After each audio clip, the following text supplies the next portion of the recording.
Hi, everyone. I'm Jessica Wilson. I'm an estate planning attorney, trust and estates attorney. I have an office in the Columbia Waterfront District here in Brooklyn.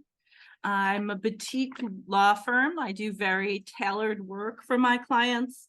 I handle all estate planning, probate and administration matters, guardianship, and I suppose what you call elder law, Medicaid planning.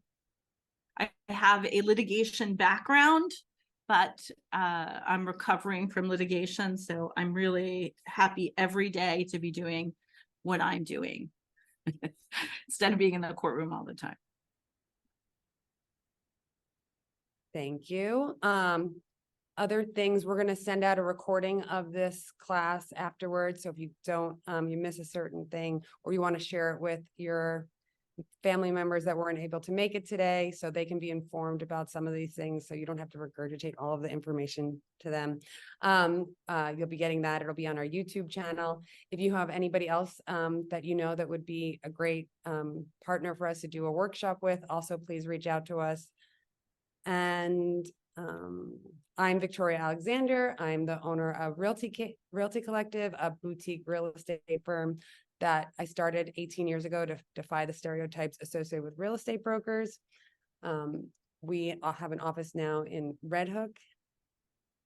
We do residential rentals and sales for small mom and pop landlords and buyers and sellers. We don't work with management companies or developers who are using real estate as a vehicle for profit.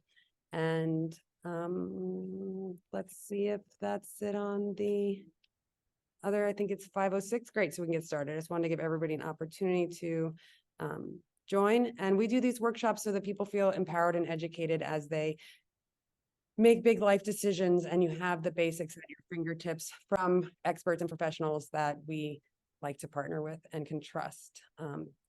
I get to firsthand say that Jessica did my living will, living trust. I'm going to ask all the questions that'll be relevant because you guided me through the process a couple of years right at I feel like the first year of COVID was like, oh, I don't have anything in writing. And I got married and needed to have everything in writing because I own my own business. I own 2 houses and needed to have, a more solid plan for my future. So, it was a busy time. It was a busy for you, I'm sure. I'm sure Yeah. everybody was in panic mode when they realized, oh my God, I don't have anything written down. And, it seems like we're on the precipice of something crazy here. And it was crazy, but thankfully, we made it out. Sadly, some others did not. When you say estate planning, what does that entail? So estate planning. Okay, so estate planning sounds fancy. It's not fancy.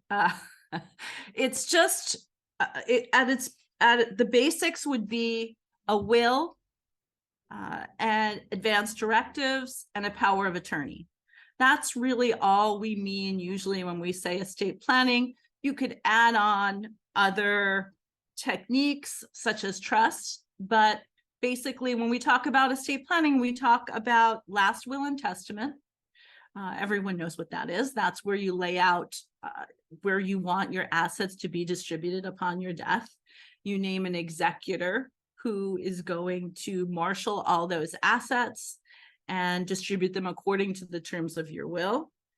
You need a healthcare proxy. That's someone to make medical decisions for you if you can't do so for yourself. A living will, not to be confused with the last will and testament, is end of life wishes. If you're ever in a vegetative state with no reasonable hope of recovery, do you want to be kept alive by artificial means or not? And then a power of attorney, probably the most powerful document, important document anyone can have. And that allows someone to step into your shoes and do anything you can do legally or financially as your agent. So that's all it means when we talk about estate planning. Should all of these be different people, or can they be the same person? Because it seems like a lot of delegating. So it depends. It really depends on the situation. I have friends who are estate planning attorneys who say that your executor should always be somebody independent than who your beneficiaries are. I disagree with that. Unless you have a big estate, you have a lot of money, and you have a lot of maybe a blended family or parts of the family that don't get along well. But for the most part, we have simple lives. People have their beneficiaries, and everyone does get along. And in those cases, your power of attorney can be the same person as your executor. Basically, it is the same, it's a similar role, one while you're living, the power of attorney, and one, of course, when you pass away. So it has to be somebody pretty organized and who you can trust, and who you can trust with all of your assets. It's a lot of power that you give that agent. For the healthcare proxy, you need to choose one person who's going to actually respect your wishes, and if you don't want to be kept alive, you don't want to pick someone in the family who will keep you alive by any means necessary. So you really have to think about the roles that different people are playing. But I'd say for most of the roles, these are people that you trust. Sometimes they're family members. Sometimes we don't have close family members, and you have to put a team together of friends. So really depends on the situation.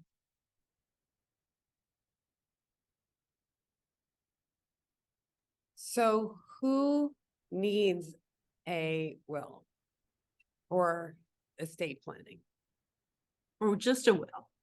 Right. Or So who needs estate planning or just a will? Like, what is the difference that you would advise someone, like, you just need a will or you need all of these things? Like, I'm assuming everyone. So, all right. I consider estate planning just having a will in these documents. That's it. Now, who should have a will? First of all, everyone should have these advanced directives and the power of attorney, no matter what. You never know with the power of attorney. You never know if you're going to become incapacitated short-term or long-term, and you need someone you trust to be your agent.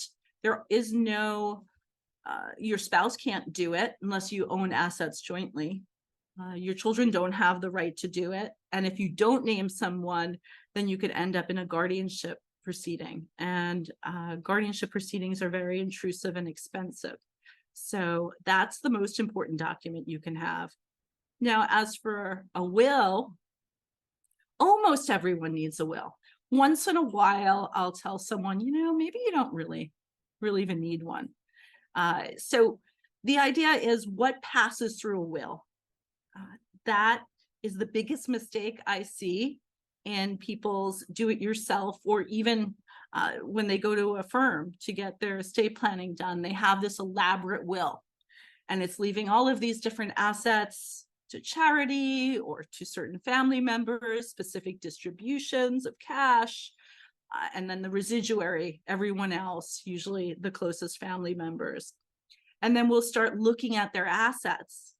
And I'll say, well, you have a beneficiary on your IRA. That doesn't go through your will. So you really have to think about what actually goes through your will. Anything you own in your sole name without a beneficiary. So your retirement accounts, those don't go through probate, usually. If you have a beneficiary on those accounts, that's not going to go through probate. Whoever you have down as your beneficiary designation, that's who it's going to. Really, it's looking, so if you're somebody who just has retirement accounts and your only beneficiary, you're not married and you have one child, maybe you wouldn't need a will. But anything more complicated, you would. Anything you own with somebody else, a joint account, we do that a lot. Seniors do that a lot with their children. Spouses do that. They have joint accounts. Those pass on to your joint account holder. They're not going through your will. So again, it's really what's going to go through your will.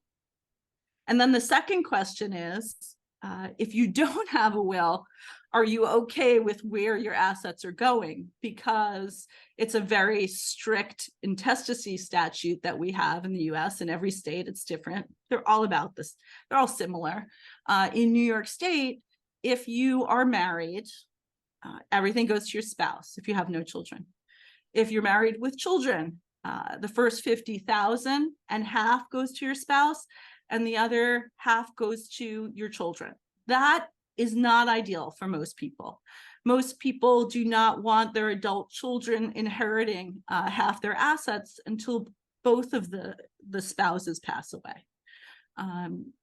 So if you're a blended family, if this is a second marriage, you definitely have to do estate planning, or there's going to be problems in the family. There's going to be hurt feelings. I'm a big proponent of having family meetings to discuss all of these issues and make sure everyone's on board. But for the most part, if you don't want the intestacy, if you don't like what the intestacy statute says, you need a will for sure. If you have a blended family, you definitely need a will. If you're trying to disinherit someone, of course, that means you don't like the intestacy statute. If you don't know who any of your close relatives are, cousin cases, basically somebody is not married, they never had children, aunts and uncles have passed away, parents have passed away. We're now looking at first cousins. How do we find these people? You would definitely need a will in that case. So really depends on the situation, obviously, but unless you have a very simple estate, then you definitely need a will. Well, that wasn't me. I own my own business, so it's very complicated. Yeah. And I would have left Jesse a giant mess if it wasn't for your help. So can you explain what kind of trusts there are and what the best types of trusts are? Because I know that there's a very... Your type is the best trust. No. Well, tell me I got the best one. You got the best one. So there's all kinds of different trusts. It depends on what you need them for. The will versus trust debate became more important after COVID, when we found out that the surrogates court could not function. Kings County came in kicking and screaming to e-filing. They weren't opening mail. They're still way behind. So the revocable trust is now very popular over a will. So basically a revocable trust is a revocable living trust, sometimes called a living trust, sometimes called a revocable trust, is just you. It's basically a trust that uses your social security number, or you can even do a joint trust if you're a couple. And all it does is avoid probate. That's it. That's its job. So that's what you have. And the idea is that you don't have to go through surrogates court, which could take at least 9 months longer. Instead, the assets pass directly to your beneficiaries, whoever you designate in your trust. And basically this revocable trust becomes your will. Now, we always do what's called a pour over will along with it in case we forgot to put something in the trust. Which again, a big do-it-yourself mistake I see is people not funding the trust. They just have this piece of paper, and which is the trust document, and nothing titled in the name of the trust. So if you put a property in, we change the deed to the name of the trust. Your bank accounts, those should also either be in the name of the trust or name the trust as a beneficiary, and that avoids probate. There's certain reasons why you would really want to avoid probate. So if you ever need seamless transition, then you should avoid probate. Say you have a single member LLC business and you pass away. There's nobody to immediately take over the business. Say these restaurants, a lot of these restaurants are single member LLCs in Brooklyn. If those LLC interests aren't in a trust, then that restaurant fails, because there's nobody who's going to be able to take over. Nobody has the legal authority to take over the very next day. You have to go through the probate process. If you have income producing property, you definitely need a trust, because you need it's the same issue. You need someone to step in the next day, collect rents, make repairs. You don't want to have to wait the time it would take to go through probate. If you're a single parent, single by choice. Some of my clients are single by choice. They had their children, and there's not a second parent that if something happened to them. So in those cases, they might want to have a trust so that the assets they're leaving to their minor children would be available right away. If you have property in another state, then you definitely want to do a trust. Otherwise, you're probating in two different states. Anywhere you own dirt, they say you have to probate. So that could take, you're talking about several years if you have to probate in multiple states. So that's the difference between a will and revocable trust. But then there's so many other types of trusts, and it really depends. Asset protection, a very popular trust is the Medicaid Asset Protection Trust, and that helps people qualify for long-term care, Medicaid long-term care, because it can cost over $20,000 a month to be in a nursing home. Though we're all trying to avoid nursing homes, I'm a big proponent of aging in place. So that could mean community Medicaid, getting help around the house so you can stay in your home indefinitely for your entire life. But that also is $35 an hour. So we put assets into a Medicaid Asset Protection Trust so that children can ultimately inherit. We're not impoverishing a spouse. And because this whole healthcare, especially with seniors, is broken. I don't know when they're going to fix it, but it's very broken right now. So one way to pay for this exorbitant cost is qualifying for long-term care Medicaid. And then there's, more tax efficient types of vehicles. If you have a taxable estate, if you have more than $12.922 million, or actually, if you have more than 6.58 million, we should talk about moving some assets out of your estate, gifting them into a trust. So there's all kinds of different trusts for all kinds of different reasons. I hope to have that conversation with you sometime in the future. When I have that much money, I would love to be a person eligible to have that conversation. Right, I know, first world problems. Yeah. I'll let you know. What happens if you're the executor or the beneficiary of your estate that you've assigned is no longer living? If you are incapacitated or pass yourself, does it go to somebody that is related to them or somebody else in your plan, or does it go automatically to the courts? Good question. So you should always name a successor executor, sometimes two. I usually insist on one successor alternate, because you never know what's going to happen. What if somebody doesn't do a new will or trust for decades, hasn't been updated? So you always should be naming alternates. But if there is no alternate, and same with power of attorney, if there is no alternate, then you're talking about the courts, and the courts are expensive. So successors, alternates always. Okay, that's a good lesson. All right. Oh, somebody's asking,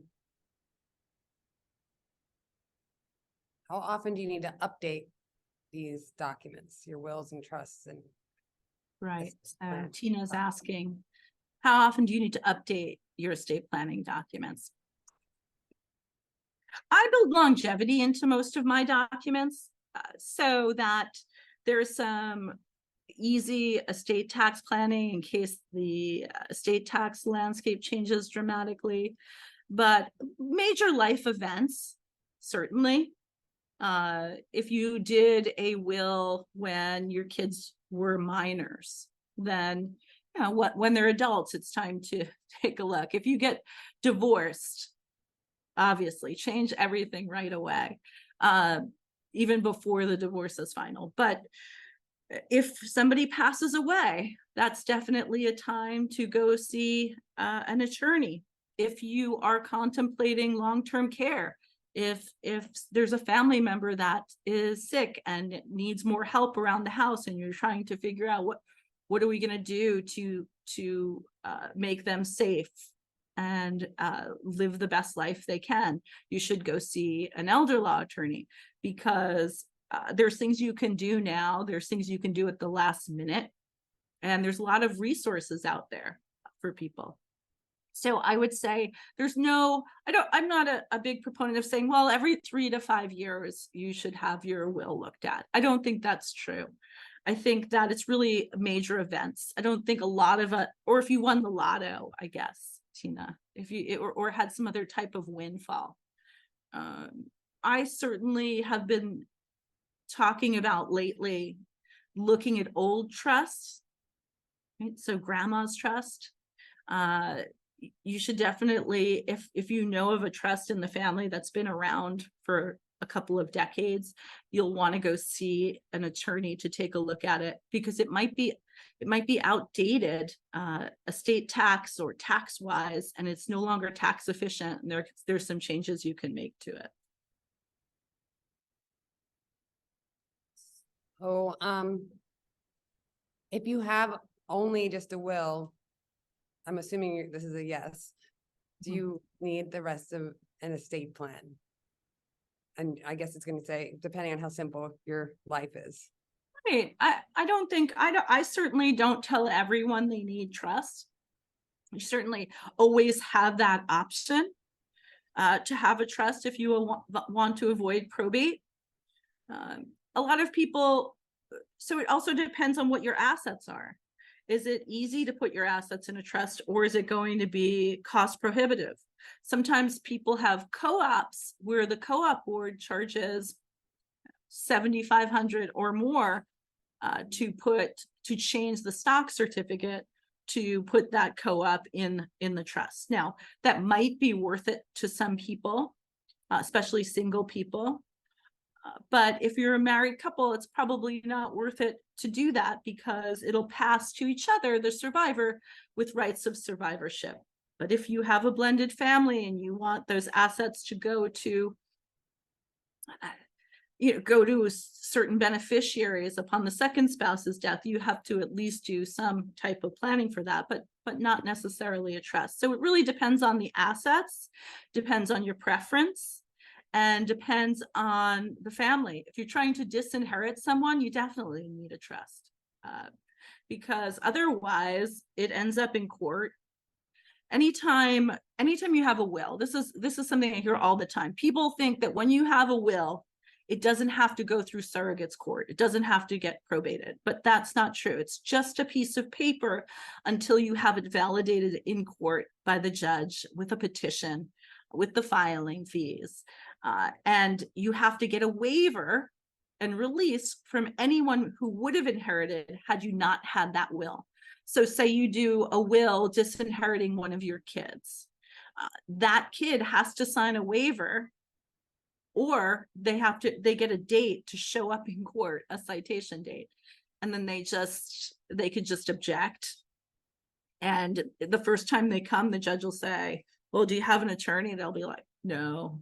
Oh, okay, put this off for a month or two so you can get an attorney. And that can go on and on and on. And usually what happens in those cases is you settle just because you want to avoid all of the attorney fees that are going to make the costs go up. So it forces a settlement. So it really, I hate to say, it depends on the circumstances, but it really does. So when people are looking for a will and estate lawyer, what do you suggest? Obviously I would encourage people to work with you, but because I had such a great experience, but what do you really suggest as people, maybe they married somebody that already has one in their family, or like, how are you screening and making sure you're picking the right lawyer for this? I think it's like with anything. I tell people about financial advisors. It's such a personal decision. I work with a lot of financial advisors, and I have good relationships with a lot of them. And sometimes a client will ask me, oh, do you know a financial advisor? And I really have to think about, well, who is this person like? Who's going to mesh with this person, because it really depends. So I feel like with a estate attorney, it's a little bit of that, but the most important thing is you do not want somebody who's a general practitioner doing this, somebody who dabbles in it, because there'll be mistakes. And so you don't want somebody who also who does everything else and is not just a trust and estates attorney or who knows how to do elder law. I'm not saying there can't be any other practice areas they have, but there has to be an expertise in trust and estates because it changes so much. And it's not just about writing down a will. It's taking a look at all of the assets and making sure it's a comprehensive plan. Are you leaving your retirement accounts the most tax efficient way possible? Who should they go to? So it really depends. It's a whole overall plan. So if you're meeting with an attorney and they don't ask for a list of your assets or who are your beneficiaries on certain accounts, they're not giving you a comprehensive estate plan. So I think that's really what you have to look for. I say the same thing though about any, people ask like, well, how do you pick a mortgage broker? How do you pick a real estate lawyer?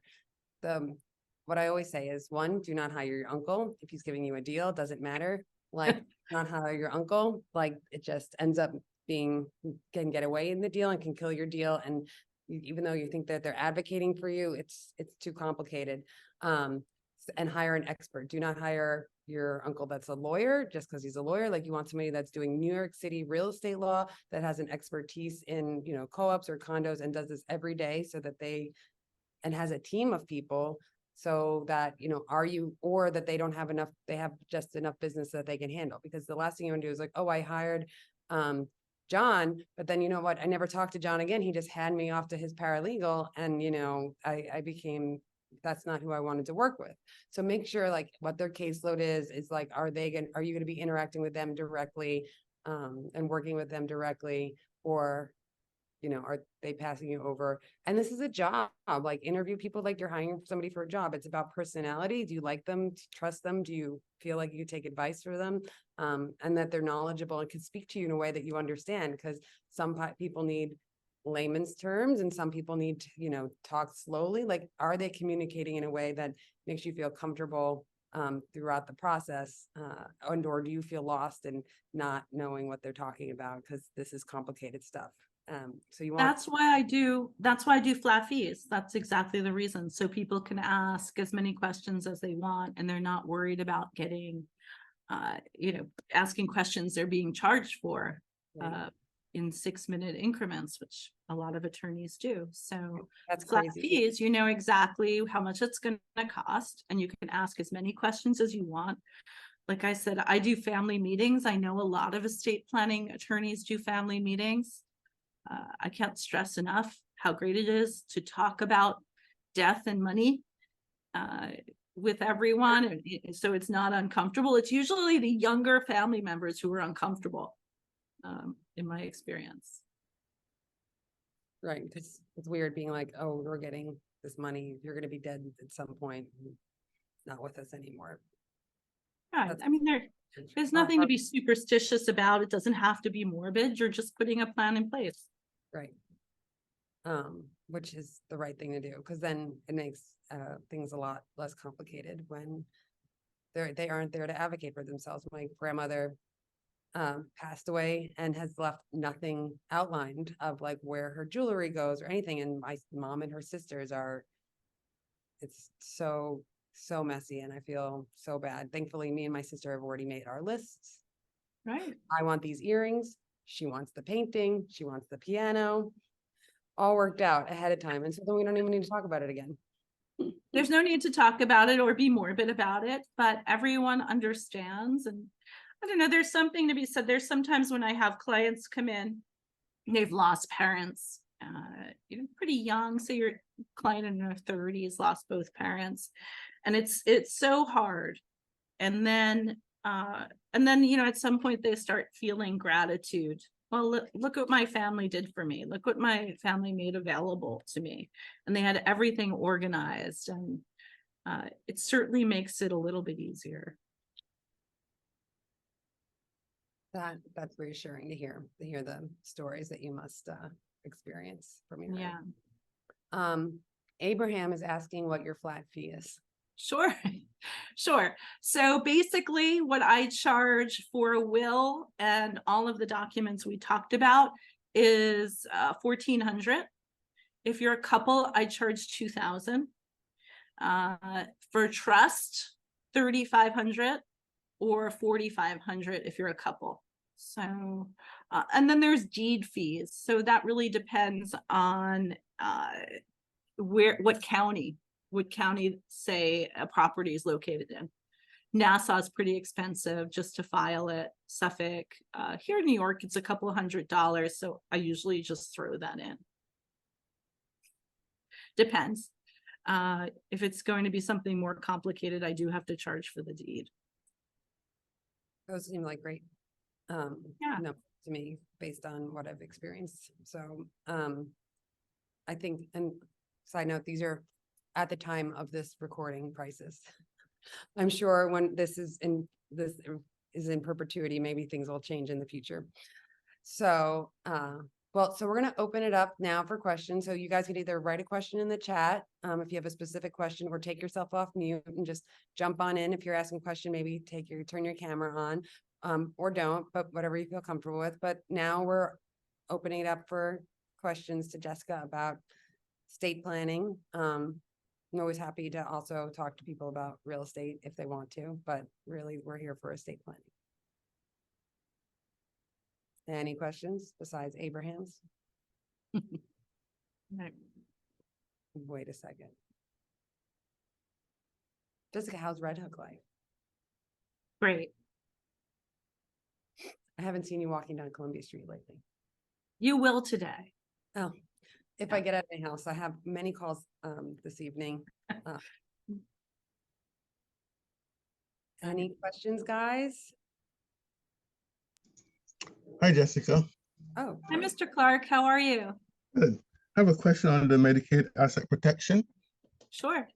When you have to put the money into the trust, how much money are you allowed to keep for expenses, paying bills, paying the insurance premiums and taxes and stuff like that? Right. So with Medicaid Asset Protection Trust and applying for Medicaid long-term care, well, basically, you can put whatever you want in a Medicaid Asset Protection Trust. You just have no access to it. Oh. Right. It's what we call an income-only trust. So that's why a lot of people put their houses in, because they're not going to feel any difference if they're never going to sell the house. They can retain the right to live in the house for their entire life. And they still get their property tax exemptions. And if they were to rent out the house, they would get the income. If you were to put an income producing property into the trust, you could still get the income. If you put a brokerage account into the trust, you can still get the income. But the idea is you don't have any access to principal yourself. So that's one question. And then the question is, well, how do you qualify for Medicaid? And there's certain asset and income guidelines. So you can have about $30,000 cash in your account, in your name. That's mean your savings accounts or Everything all together. Cash altogether, surrender 30,000. value of your life insurance policy. Any brokerage accounts, just any liquid assets, not your retirement accounts. Those are exempt. And so then if you I had move money to a $60,000 spouse. in an account, so if I had $60,000 in an account, I have to take in a savings account, I have to take 30,000 and put it into the protection. That's what you're saying, right? I just want to get it clear. It depends. So that means if you wanted right now to qualify for Medicaid long-term care, yes. Or you move it over to your spouse. But suppose my spouse and I were in the same boat, the same age, and have the same concerns. Right. Well, it's really a balance. There's no magic number, because what you're putting in that trust is basically going to be what you want your kids to inherit. It's putting it away for them.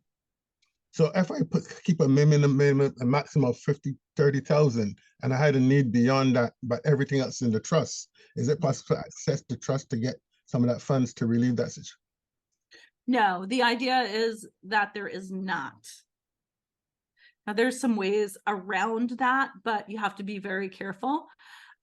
For nursing home care, there's what's called a 5-year look back, meaning if you're applying for Medicaid, you'll have 30,000 in your name, or under 30,000 in your name, or you're not applying, right? So Medicaid's going to say, okay, great, you have under 30,000. Where'd all of your money go? And they're going to look back and request statements for the past 5 years. And if you put a lot of money, say, in your irrevocable trust, and there's payments made out of it, those payments are going to disqualify you. So it would have to go back into the trust. Now, for home care, it's a little different. Right now, there's no look back period. You could move all of your assets into a trust, and the very next month, you could qualify. And there's no real look back. It's always from the first of the month. But they're talking about, well, the law did change. It just hasn't been implemented yet, a 2.5-year look back. There's just, there's no great way to have access to the money and to protect it. So it's really a balancing act. How much do you want to keep in this trust that the idea is you're not going to touch? That's why, again, a house is such a great asset to put in the trust. And how much do you need for your security and your needs? Because you might have to spend some of that down on your care until you qualify. Now, there is your children, for example, could be, or whoever's going to be your trustee of this trust, could be lifetime beneficiaries of principal, meaning they could have access to the funds in that trust and use it for whatever they wish. But again, if there's a 5-year look back and money was removed, that money has to be put back. Does that make sense? Yeah, I'm understanding it now. It could be critical based on, having to do financial stuff, renovate homes and do different things and spend money. Right. And you're limited to do that right now if you did that right now. Right. Especially And if you have a plan. Yeah. Go ahead. Yeah, I'm just you need trying a to figure it out. Just trying to figure it out, because money needs to be spent, if you have a home, you need to do renovations, and stuff like that's going to be over 20,000 a year, whatever. And so I'm thinking about it. And you're talking about the so the only way to have the Medicaid asset protection is only to have a limited amount of $30,000 cash in whatever accounts you have accessible. Anything Right. over that. So that's when you apply, and then income's completely so separate. when do you apply? You have to apply right away? No, when you need the help, when you need help with activities of daily living.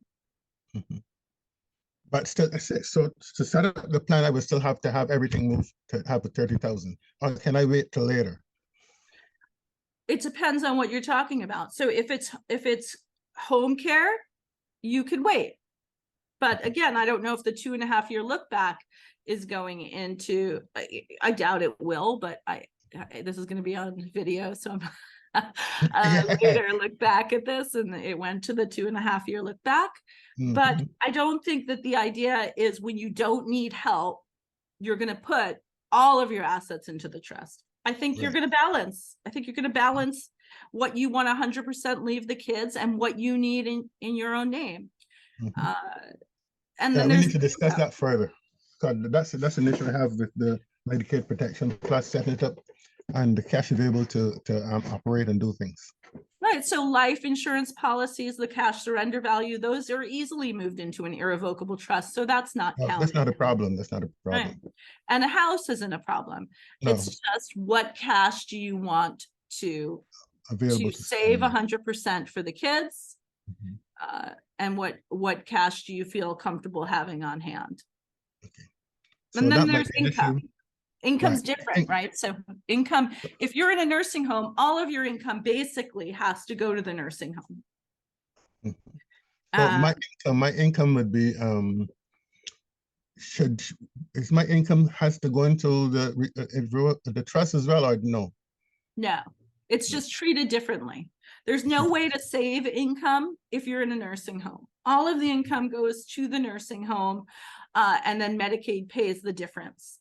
Now, there is one way, which is if your spouse, the community spouse, the well spouse, doesn't have enough income, then some of that income can be sent to the community spouse, up to 3,700. So there's all little rules. It's pretty complicated. And I'm happy to discuss further with you. Yeah, yeah, we have to. And that's why it's flat fee. So you can understand it at some point, but it is complicated. And there's all types of little rules. It's very complicated. So just in that scenario, so could you put other people on the trust besides your community partner, which would be your spouse? Like you could put your kids on that trust so the kids could have access to those funds, or no? Yeah, you couldn't have a spouse have access to the funds. Okay. But the kids could have access to the funds. It's sort of, but the idea is that they're not really accessing it. Using it as a piggy bank could become a problem later, right? Not as a piggy bank, but it's like, okay, well, we need to buy a special wheelchair or buy something, stuff like that. And we like the only way we're going to be able to do it is if tapping into this thing. Like if they had, Sure. yeah. Right. Okay. That would be a legitimate way to use it, or if they needed to take a one-time payment. But what you really don't want to see with these types of trusts, or Medicaid doesn't want to see with these type of trusts, is certain money taken out every year, every month, makes it even worse. Right. But if you had an income producing property in there and it made, $40,000 a year, like, would they be okay with you taking out the profit of Well, the income you get. Oh, You get can structure the trust so that you get all of the income. You don't have to. Sometimes we cut that off, but you certainly, most of the time, I'd say, we have the income coming out right. just for tax reasons. Right. So you can make you get the income, the interest on your savings accounts or whatever would be income. You'd get that money. If you had any like retirement accounts that were being forced for you to. You can't be forced to liquidate a retirement account. Those are safe. That's an exempt resource, as long as you're taking the required minimum distribution. Right. That's what I meant. Because I know like some that they like at a certain see, I can't speak about these things, but they mature, and then at a certain point, like at 65 or 70, then you're forced to start taking the payouts on them, or something like that. My financial advisor set that up. But even if you're under 70, 72, so and you wanted, say you're 60 and needed Medicaid long-term care, in order for those retirement accounts to be exempt, you'd have to start taking a required minimum distribution, even though the IRS doesn't say you have to. That's how you keep it safe. And it's based on the actuarial table of your age. Question. Yes. Now, the minimum distribution, say you're taking a minimum distribution and it piles up, you have $30,000-$40,000 in account, not in the the distribution part, but the 401k is still active, is still producing, and your minimum distribution says a $30,000-$40,000. Just an estimate. What happens? As long as you're spending it, it's fine. But if I keep it there, that's a problem. Right. Right. So what you're saying, you have to take that distribution and also put it into the trust. You can't. You can't. I have to spend it. Yeah, you can't just keep putting things into the trust. It could start a new look back period. So I will have to spend that money that I'm receiving and don't let it pile up to any amount. Wow. I'm sure you could spend it. Right. But yes, you'd have to spend it. And that would be a good way to spend money on the house, right? On anything that you want to change in the house, and any renovations you want to do. But it's a little more complicated, Mr. Clark, because there's only a certain amount of income you can have a month when you're receiving Medicaid long-term care. Not before, but when you're receiving it. Everything else, if you're at home, has to go through a nonprofit organization called a pooled income trust. And so anything over what you're allowed to have has to go into this pooled trust. Don't think of it as a trust. It's a nonprofit group. And you pay them a fee, and then you send them your bills and they pay those bills. But that's a way to capture your income when you're receiving Medicaid long-term care, if you're at home. Mhm. Right. But that would be a good way of using that money, would be for renovations. I see that done a lot. What if your social security and your pension is ludicrous or lucrative, and you don't spend that much monthly? There's a savings from that. Right. It builds up. What happens? That's not good, because if you pass away, the pooled income trust keeps that money. Sometimes it makes sense because it could be $15,000 a month that you would normally spend on home care. I've seen it quite a bit. So it just depends. Every situation's different. But those are the basics of how it works. And that's how to capture your income, stay at home, because the government understands that in order to stay home, you need money. You need more than the 1677 they allow you to have every month. So that's why they allow these pooled income trusts, recognizing that you have other bills to allow you to stay in the community and age in place. We have to fine tune that, have a discussion on that. Right. Okay. Okay, we will. I see Florence has her hand up. I think I'm muted. Am I okay now? Do you hear Yes, me? we can hear Yes, you. Okay. I assume that a Medicaid asset protection trust is not something that's appropriate for people who have long-term care insurance. Great question. It depends. It depends on your long-term care insurance. Sometimes your long-term care insurance only lasts a few years. Sometimes the premium's super high and you really can't afford it anymore. Sometimes I have one client he's in his 90s. He's had it since like the 80s, been paying this. It's $125 a day. That's nothing. So it really depends on your long-term care insurance. I'm happy to take a look at it, Florence, if you want to email it to Okay. me. Okay, thank you. Mhm. Any other questions? Also, with long-term care insurance, you can actually keep the long-term care insurance going while you apply for that Medicaid asset protection. So you would have to use up those benefits first. Oh. So it's getting complicated. It's not as we're making it more complicated. It's just really hard to talk about it without Mhm. looking at specifics. That's Mhm. all. Once we're looking at specifics, then it's easy to talk about. It's hard to talk about Medicaid planning broadly. Got it.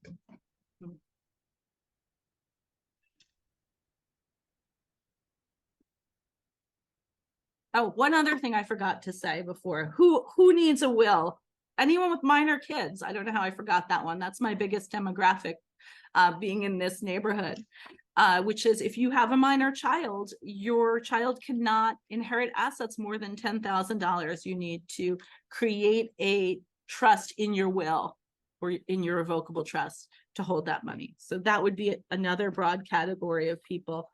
If you know anyone with a minor child, they should have a will, which is funny. Millennials, they come in pregnant. My generation, Gen X, they come in, the kids are, in college. So, but they made it, so it's fine. But that would be some category of people who really do need a will or a trust. Can you make adjustments to the trust once it's set up? Depends on what kind of trust. For Medicaid Asset Protection Trust, a few things you can change. You can change your trustee and you can change your beneficiary at any time. So if you have one of your boys going rogue, you just remove them and disinherit them. But I'm laughing about it, but it's true. You retain a lot of control over a Medicaid asset protection trust. Because you retain the right to change your beneficiaries at any time and to change your trustees. Is that's the same for every local trust without a Medicaid asset protection clause, right? No, other types of irrevocable trusts, you don't have that type of freedom. It really depends on the trust terms. Okay. But So if I Medicaid trust, wanted, that's what you're allowed to change. so if I wanted to add, say, give $10,000 to maybe a charity, and I didn't do it originally, could I go in and amend that to do that? Oh, yeah, absolutely. Yeah. Okay. Right. You can change your beneficiaries at any time. Okay. I have another question. After what age would a child be responsible enough to act as a power of attorney or executor, or is it a good idea to have them as co-whatever along with an older adult? Well, they have to be 18. It's hard to say. I think a power of attorney is a little bit more difficult, actually, because that's when someone's incapacitated usually, and they have to handle all of the finances. So in that case, I would say definitely if you have an 18 or 21-year-old child who has no experience with finance, they should definitely be, say, the co-agent with somebody who's more experienced. And you're not usually using an attorney in those circumstances. But as an executor, they're going to hire an attorney. So you could name a younger child, over 18 as executor. It just really depends on the circumstance. But in that case, it's less of a problem if they're going to be hiring an attorney, because their attorney is going to do most of the work.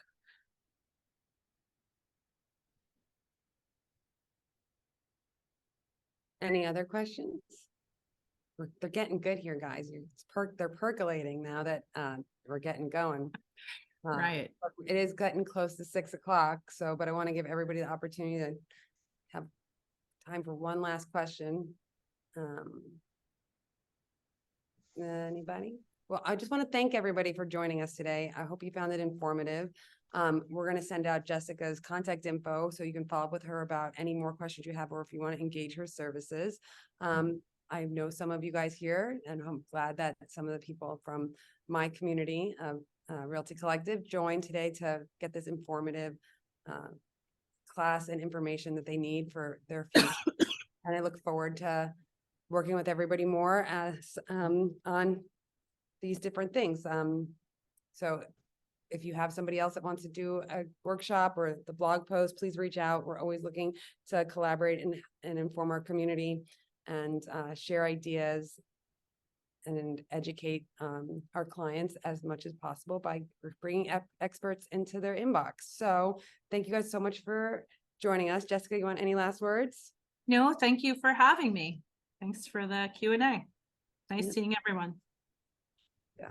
Everybody have a great evening. Happy solstice. Today's the summer solstice. So Yes. first day of summer, longest yes. day of the year. Hopefully Great. it's a good sunset. If you want, I'll be down at Valentino Pier. It's 7:30, Jessica. Okay.